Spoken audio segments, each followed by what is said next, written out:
ಹಾಸನ ಜಿಲ್ಲೆಗೆ ಮತ್ತೆ ಹೃದಯಾಘಾತ. ಒಂದೇ ದಿನ ಹೃದಯಾಘಾತಕ್ಕೆ 4 ಜನ ಬಲಿಯಾಗಿರುವಂತ ಘಟನೆ ಇದು.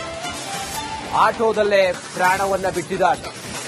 ಸತ್ಯನಾರಾಯಣನನ್ನು 63 ವರ್ಷದ ವ್ಯಕ್ತಿ ಹಾಸನದಲ್ಲಿ 42 ದಿನದಲ್ಲಿ 1.5 ತಿಂಗಳಿನಲ್ಲಿ ಇಲ್ಲಿಯವರೆಗೂ ಕೂಡ ಮೃತಪಟ್ಟವರ ಸಂಖ್ಯೆ, ಅದು ಹಾರ್ಟ್ ಅಟ್ಯಾಕ್ ನಿಂದಲೇ ಮೃತಪಟ್ಟವರ ಸಂಖ್ಯೆ 22 ಜನ ಹಾರ್ಟ್ ಅಟ್ಯಾಕ್ ನಿಂದ 42 ದಿನದಲ್ಲಿ ಸಾವನ್ನಪ್ಪಿದ್ದಾರೆ.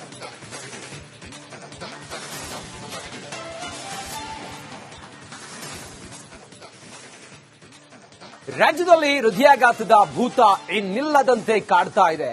ಇವತ್ತು ಹಾಸನದಲ್ಲಿ ಒಂದೇ ದಿನ 4 ಜನ ಉಸಿರು ಚೆಲ್ಲಿದ್ರೆ ಈ ಹಾರ್ಟ್ ಅಟ್ಯಾಕ್ ಅನ್ನೋ ದೆವ್ವ ವಿದ್ಯಾರ್ಥಿಗಳು, ರೈತರು, ವೃದ್ಧರು, ಆಟೋ ಚಾಲಕರು ಯಾರನ್ನೂ ಬಿಡದೆ ಬಲಿ ಪಡಿತಾ ಇದೆ.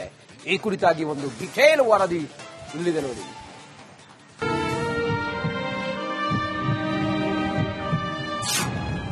ಹೃದಯಾಘಾತದ ರಾಜಧಾನಿಯಾಗುತ್ತಿದೆ ಹಾಸನ. 42 ದಿನದ ಅಂತರದಲ್ಲಿ ಬರೋಬ್ಬರಿ 22 ಮಂದಿ ಬಲಿ. ಹಾಸನ ಜಿಲ್ಲೆಗೆ ಅದ್ಯಾರ ಕಣ್ಣು ಬಿತ್ತೋ ಏನೋ, ಇತ್ತೀಚೆಗೆ ಹಾರ್ಟ್ ಅಟ್ಯಾಕ್ಗೆ ಯುವಕ ಯುವತಿಯರು ಬಲಿಯಾಗುತ್ತಿದ್ದಾರೆ. ಕೇವಲ 42 ದಿನದ ಅಂತರದಲ್ಲಿ ಬರೋಬ್ಬರಿ 22 ಮಂದಿ ಈ ಹೃದಯಾಘಾತಕ್ಕೆ ಉಸಿರು ಚೆಲ್ಲಿದ್ದಾರೆ. ಹೃದಯಾಘಾತದಿಂದ ಸಾವನ್ನಪ್ಪುತ್ತಿರೋ ಕೇಸ್ ಹೆಚ್ಚಾಗುತ್ತಲೇ ಇದೆ. ರಾಜ್ಯದ ಇತರೆ ಪ್ರದೇಶಗಳಲ್ಲಿ ಹೃದಯಾಘಾತದಿಂದ ಮೃತಪಡೋ ಲೆಕ್ಕ ಏನೂ ಕಮ್ಮಿ ಇಲ್ಲ. ಆದರೆ ಹಾಸನದಲ್ಲಿ ಹೆಚ್ಚಾಗಿ ಯುವ ಜನರೇ ಹಾರ್ಟ್ ಅಟ್ಯಾಕ್ಗೆ ಬಲಿಯಾಗುತ್ತಿದ್ದಾರೆ. ರಜೆಗೆ ಬಂದಿದ್ದ ಸೈನಿಕ ಹೃದಯಾಘಾತಕ್ಕೆ ಬಲಿ. ಹಾರ್ಟ್ ಅಟ್ಯಾಕ್ನಿಂದ ಡಿ ಗ್ರೂಪ್ ನೌಕರ ಸಾವು. ಹೆಸರು ಕುಮಾರ್, ವಯಸ್ಸು 57 ವರ್ಷ, ಚನ್ನರಾಯಪಟ್ಟಣ. ಕಾಲೇಜು ಪ್ರೊಫೆಸರ್ಗೂ ಹೃದಯಾಘಾತ. ಹೆಸರು ಮುತ್ತಯ್ಯ, ವಯಸ್ಸು 58 ವರ್ಷ, ಹೊಳೆನರಸೀಪುರ. ಹೃದಯಾಘಾತದಿಂದ ಗೃಹಿಣಿ ಸಾವು. ಹೆಸರು ಲೇಪಾಕ್ಷಿ, ವಯಸ್ಸು 50 ವರ್ಷ, ಬೇಲೂರು. ಹೀಗೆ ಹಾಸನ ಜಿಲ್ಲೆಯಲ್ಲಿ ಇಂದು ಕೂಡ 4 ಹೃದಯಾಘಾತದಿಂದ ಮೃತಪಟ್ಟಿದ್ದಾರೆ. ಇದಲ್ಲದೆ ವಿಜಯಪುರದ ವೈದ್ಯಕೀಯ ವಿದ್ಯಾರ್ಥಿ 26 ವರ್ಷದ ವೈಭವ್ ಕುಲಕರ್ಣಿ ಹೃದಯಾಘಾತದಿಂದ ಮೃತಪಟ್ಟಿದ್ದಾರೆ. ವೈಭವ ನಾ ನೋಡ್ಲಿಕ್ಕಾಗಿ ಹುಡುಗ ಬಹಳ ಸೌಮ್ಯ ಸ್ವಭಾವದ ಹುಡುಗ. ಈಗ ಇಂತ ಇದ್ರೊಳಗ ಆದಾಗ ಬಹಳ ಜನ ಏನೇನೋ ಮಾತಾಡ್ಕೋತಾರ. ಬಟ್ ನಾನ್ ನೋಡ್ಲಿಕ್ಕಾಗಿ, ನಾನ್ ಅಷ್ಟೇ ಅಲ್ಲ, ನನ್ನ ಎಲ್ಲಾರು ನೋಡ್ಲಿಕ್ಕಾಗಿ ಬಹಳ ಸೌಮ್ಯ ಸ್ವಭಾವದ ಹುಡುಗ. ಅವ ಮಾತಾಡೋದಾಗ್ಲಿ, ಅವ್ನ ಇದಾಗ್ಲಿ. ಇನ್ನು ಅವ್ರ ಮಿತ್ರ ಹೇಳ್ಬೇಕು ಹೇಗಿದ್ರು, ಅವರು ಇಲ್ಲೇ ಬಾಗಲಕೋಟೆ ಮೆಡಿಕಲ್ ಕಾಲೇಜ್ ಆಗಿದ್ರು. ಸೊ ಬಹಳ ಒಳ್ಳೆ ಹುಡುಗ. ಮತ್ತ ಅವ ಪಾಪ ಒಬ್ಬನೇ ಇದ್ದ, ಬಹಳ ಕಷ್ಟಪಟ್ಟು ಅವ್ರ ತಂದೆಯವ್ರಿಗೆ ಮೆಡಿಕಲ್ ಆಗ್ಲಿ ಅನ್ನೋದೊಂದು ಇಚ್ಛಾದಿಂದ ಹಾಕಿದ್ರು. ಈ ರೀತಿ ಅದು ಕೈಗೆ ಬಂದು ತುತ್ತು ಬಾಯಿಗೆ ಬರಲಾರ್ದಂಗೆ ಕೊನೆ ಇದರಲ್ಲಿ ಆಗಿದ್ದು ನಿಜಕ್ಕೂ ಫ್ಯಾಮಿಲಿ ಲಾಸ್, ಬಹಳ ದೊಡ್ಡ ಲಾಸ್ ಅದು. ಹಾಸನದಲ್ಲೇ ಯಾಕೆ ಹೆಚ್ಚು ಹೃದಯಾಘಾತ? ತನಿಖೆಗೆ ವಿಶೇಷ ಸಮಿತಿ ರಚಿಸಿದ ಸರ್ಕಾರ.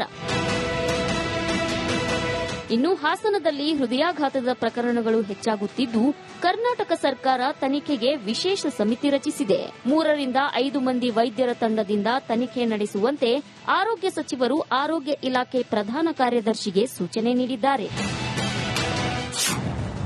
ಹೃದಯಾಘಾತಕ್ಕೆ ಅನೇಕ ಕಾರಣಗಳಿವೆ. ಪ್ರಾಥಮಿಕ ಆರೋಗ್ಯ ಕೇಂದ್ರ ಲೆವೆಲ್ ಅಲ್ಲಿ ಮುನ್ನೆಚ್ಚರಿಕೆ ಕ್ರಮಗಳು ಅಂದ್ರೆ ಬದಲಾದ ಒಂದು ಜೀವನ ಶೈಲಿ, ಆಹಾರ ಪದ್ಧತಿಗಳ ಬಗ್ಗೆ ಮುನ್ನೆಚ್ಚರಿಕೆ ವಹಿಸುವಂತದ್ದು ಮತ್ತು ನಿಯಮಿತವಾಗಿ ಕಾಲಕಾಲಕ್ಕೆ ಆರೋಗ್ಯ ತಪಾಸಣೆ ನಡೆಸುವಂತದ್ದು ಮತ್ತು ಒತ್ತಡನೂ ಬಹಳ ಮುಖ್ಯ ಆಗುತ್ತೆ. ಒತ್ತಡನ ನಿಯಂತ್ರಣ ಮಾಡೋದಕ್ಕೆ ಪ್ರಾಣಾಯಾಮ, ಯೋಗ, ಧ್ಯಾನ ಮತ್ತು ಎಕ್ಸರ್ಸೈಸ್ ಅನ್ನೋದು ಬಹಳ ವೆರಿ ಇಂಪಾರ್ಟೆಂಟ್. ಇನ್ನು ಹಾಸನದ ಸರಣಿ ಹೃದಯಾಘಾತ ಬಗ್ಗೆ ಪ್ರಧಾನಿ ಮೋದಿಗೆ ತಿಳಿಸಲು ಡಾಕ್ಟರ್ ಮಂಜುನಾಥ್ ನಿರ್ಧಾರ ಮಾಡಿದ್ದಾರಂತೆ. ಹೃದಯಾಘಾತಕ್ಕೊಳಗಾದವರಿಗೆ ತುರ್ತು ಚಿಕಿತ್ಸೆ ನೀಡೋ ಸ್ಟೆಮಿ ಯೋಜನೆಯನ್ನ ರಾಜ್ಯದ ಎಲ್ಲಾ ಆಸ್ಪತ್ರೆಗಳಲ್ಲಿ ಜಾರಿಗೊಳಿಸೋ ಬಗ್ಗೆ ಪ್ರಧಾನಿಯವರೊಂದಿಗೆ ಚರ್ಚಿಸಲಿದ್ದಾರೆ. ಖುಷ್ವಂತ್, ರಿಪಬ್ಲಿಕ್ ಕನ್ನಡ, ಹಾಸನ. ಹಾಸನ ಜಿಲ್ಲೆಗೆ ಮತ್ತೆ ಹೃದಯಾಘಾತ. ಒಂದೇ ದಿನ ಹೃದಯಾಘಾತಕ್ಕೆ 4 ಜನ ಬಲಿಯಾಗಿರುವಂತ ಘಟನೆ ಇದು. ಆಟೋದಲ್ಲೇ ಪ್ರಾಣವನ್ನ ಬಿಟ್ಟಿದ್ದಾರೆ.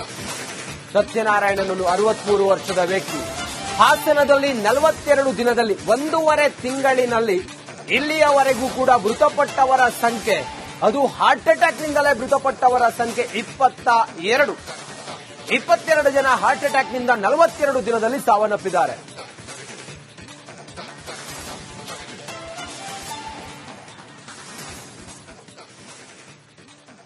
ರಾಜ್ಯದಲ್ಲಿ ಹೃದಯಾಘಾತದ ಭೂತ ಇನ್ನಿಲ್ಲದಂತೆ ಕಾಡ್ತಾ ಇದೆ.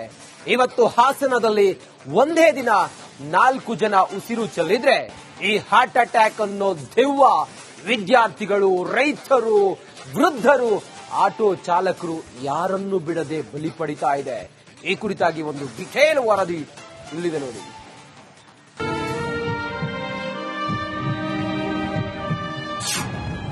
ಹೃದಯಾಘಾತದ ರಾಜಧಾನಿಯಾಗುತ್ತಿದೆ ಹಾಸನ. 42 ದಿನದ ಅಂತರದಲ್ಲಿ ಬರೋಬ್ಬರಿ 22 ಮಂದಿ ಬಲಿ. ಹಾಸನ ಜಿಲ್ಲೆಗೆ ಅದ್ಯಾರ ಕಣ್ಣು ಬಿತ್ತೋ ಏನೋ, ಇತ್ತೀಚೆಗೆ ಹಾರ್ಟ್ ಅಟ್ಯಾಕ್ಗೆ ಯುವಕ ಯುವತಿಯರು ಬಲಿಯಾಗುತ್ತಿದ್ದಾರೆ. ಕೇವಲ 42 ದಿನದ ಅಂತರದಲ್ಲಿ ಬರೋಬ್ಬರಿ 22 ಮಂದಿ ಈ ಹೃದಯಾಘಾತಕ್ಕೆ ಉಸಿರು ಚೆಲ್ಲಿದ್ದಾರೆ. ಹೃದಯಾಘಾತದಿಂದ ಸಾವನ್ನಪ್ಪುತ್ತಿರೋ ಕೇಸ್ ಹೆಚ್ಚಾಗುತ್ತಲೇ ಇದೆ. ರಾಜ್ಯದ ಇತರೆ ಪ್ರದೇಶಗಳಲ್ಲಿ ಹೃದಯಾಘಾತದಿಂದ ಮೃತಪಡೋ ಲೆಕ್ಕ ಏನೂ ಕಮ್ಮಿ ಇಲ್ಲ.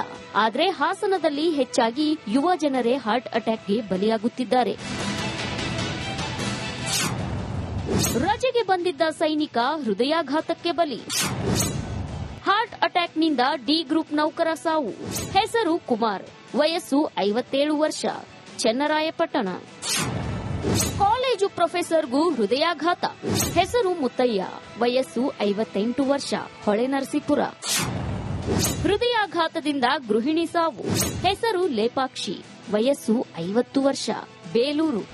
ಹೀಗೆ ಹಾಸನ ಜಿಲ್ಲೆಯಲ್ಲಿ ಇಂದು ಕೂಡ 4 ಹೃದಯಾಘಾತದಿಂದ ಮೃತಪಟ್ಟಿದ್ದಾರೆ. ಇದಲ್ಲದೆ ವಿಜಯಪುರದ ವೈದ್ಯಕೀಯ ವಿದ್ಯಾರ್ಥಿ 26 ವರ್ಷದ ವೈಭವ್ ಕುಲಕರ್ಣಿ ಹೃದಯಾಘಾತದಿಂದ ಮೃತಪಟ್ಟಿದ್ದಾರೆ. ವೈಭವ ನಾ ನೋಡ್ಲಿಕ್ಕಾಗಿ ಹುಡುಗ ಬಹಳ ಸೌಮ್ಯ ಸ್ವಭಾವದ ಹುಡುಗ. ಈಗ ಇಂತ ಇದ್ರೊಳಗ ಆದಾಗ ಬಹಳ ಜನ ಏನೇನೋ ಮಾತಾಡ್ಕೋತಾರ. ಬಟ್ ನಾನ್ ನೋಡ್ಲಿಕ್ಕಾಗಿ, ನಾನ್ ಅಷ್ಟೇ ಅಲ್ಲ, ನನ್ನ ಎಲ್ಲಾರು ನೋಡ್ಲಿಕ್ಕಾಗಿ ಬಹಳ ಸೌಮ್ಯ ಸ್ವಭಾವದ ಹುಡುಗ. ಅವ ಮಾತಾಡೋದಾಗ್ಲಿ, ಅವ್ನ ಇದು ಆಗ್ಲಿ. ಇನ್ನು ಅವ್ರ ಮಿತ್ರ ಹೇಳ್ಬೇಕು ಹೇಗಿದ್ರು, ಅವರು ಇಲ್ಲೇ ಬಾಗಲಕೋಟೆ ಮೆಡಿಕಲ್ ಕಾಲೇಜ್ ಆಗಿದ್ರು. ಸೊ ಬಹಳ ಒಳ್ಳೆ ಹುಡುಗ. ಮತ್ತ ಅವ ಪಾಪ ಒಬ್ಬನೇ ಇದ್ದ, ಬಹಳ ಕಷ್ಟಪಟ್ಟು ಅವ್ರ ತಂದೆಯವ್ರು ಮೆಡಿಕಲ್ ಆಗ್ಲಿ ಅನ್ನೋದೊಂದು ಇಚ್ಛಾದಿಂದ ಹಾಕಿದ್ರು. ಈ ರೀತಿ ಅದು ಕೈಗೆ ಬಂದು ತುತ್ತು ಬಾಯಿಗೆ ಬರಲ್ಲ ಅದಂಗೆ ಕೊನೆ ಇದರಲ್ಲಿ ಆಗಿದ್ದು ನಿಜಕ್ಕೂ ಫ್ಯಾಮಿಲಿ ಲಾಸ್, ಬಹಳ ದೊಡ್ಡ ಲಾಸ್ ಆಗಿದೆ. ಹಾಸನದಲ್ಲೇ ಯಾಕೆ ಹೆಚ್ಚು ಹೃದಯಾಘಾತ? ತನಿಖೆಗೆ ವಿಶೇಷ ಸಮಿತಿ ರಚಿಸಿದ ಸರ್ಕಾರ. ಇನ್ನು ಹಾಸನದಲ್ಲಿ ಹೃದಯಾಘಾತದ ಪ್ರಕರಣಗಳು ಹೆಚ್ಚಾಗುತ್ತಿದ್ದು, ಕರ್ನಾಟಕ ಸರ್ಕಾರ ತನಿಖೆಗೆ ವಿಶೇಷ ಸಮಿತಿ ರಚಿಸಿದೆ. 3 ರಿಂದ 5 ಮಂದಿ ವೈದ್ಯರ ತಂಡದಿಂದ ತನಿಖೆ ನಡೆಸುವಂತೆ ಆರೋಗ್ಯ ಸಚಿವರು ಆರೋಗ್ಯ ಇಲಾಖೆ ಪ್ರಧಾನ ಕಾರ್ಯದರ್ಶಿಗೆ ಸೂಚನೆ ನೀಡಿದ್ದಾರೆ. ಹೃದಯಾಘಾತಕ್ಕೆ ಅನೇಕ ಕಾರಣಗಳಿವೆ. ಪ್ರಾಥಮಿಕ ಆರೋಗ್ಯ ಕೇಂದ್ರ ಲೆವೆಲ್ ಅಲ್ಲಿ ಮುನ್ನೆಚ್ಚರಿಕೆ ಕ್ರಮಗಳು ಅಂದ್ರೆ ಬದಲಾದ ಒಂದು ಜೀವನ ಶೈಲಿ, ಆಹಾರ ಪದ್ಧತಿಗಳ ಬಗ್ಗೆ ಮುನ್ನೆಚ್ಚರಿಕೆ ವಹಿಸುವಂತದ್ದು ಮತ್ತು ನಿಯಮಿತವಾಗಿ ಕಾಲಕಾಲಕ್ಕೆ ಆರೋಗ್ಯ ತಪಾಸಣೆ ನಡೆಸುವಂತದ್ದು ಮತ್ತು ಒತ್ತಡನೂ ಬಹಳ ಮುಖ್ಯ ಆಗುತ್ತೆ. ಒತ್ತಡನ ನಿಯಂತ್ರಣ ಮಾಡೋದಕ್ಕೆ ಪ್ರಾಣಾಯಾಮ, ಯೋಗ, ಧ್ಯಾನ ಮತ್ತು ಎಕ್ಸರ್ಸೈಸ್ ಅನ್ನೋದು ಬಹಳ ವೆರಿ ಇಂಪಾರ್ಟೆಂಟ್. ಇನ್ನು ಹಾಸನದ ಸರಣಿ ಹೃದಯಾಘಾತ ಬಗ್ಗೆ ಪ್ರಧಾನಿ ಮೋದಿಗೆ ತಿಳಿಸಲು ಡಾಕ್ಟರ್ ಮಂಜುನಾಥ್ ನಿರ್ಧಾರ ಮಾಡಿದ್ದಾರಂತೆ. ಹೃದಯಾಘಾತಕ್ಕೊಳಗಾದವರಿಗೆ ತುರ್ತು ಚಿಕಿತ್ಸೆ ನೀಡೋ ಸ್ಟೆಮಿ ಯೋಜನೆಯನ್ನ ರಾಜ್ಯದ ಎಲ್ಲಾ ಆಸ್ಪತ್ರೆಗಳಲ್ಲಿ ಜಾರಿಗೊಳಿಸುವ ಬಗ್ಗೆ ಪ್ರಧಾನಿಯವರೊಂದಿಗೆ ಚರ್ಚಿಸಲಿದ್ದಾರೆ. ಖುಷ್ವಂತ್, ರಿಪಬ್ಲಿಕ್ ಕನ್ನಡ, ಹಾಸನ.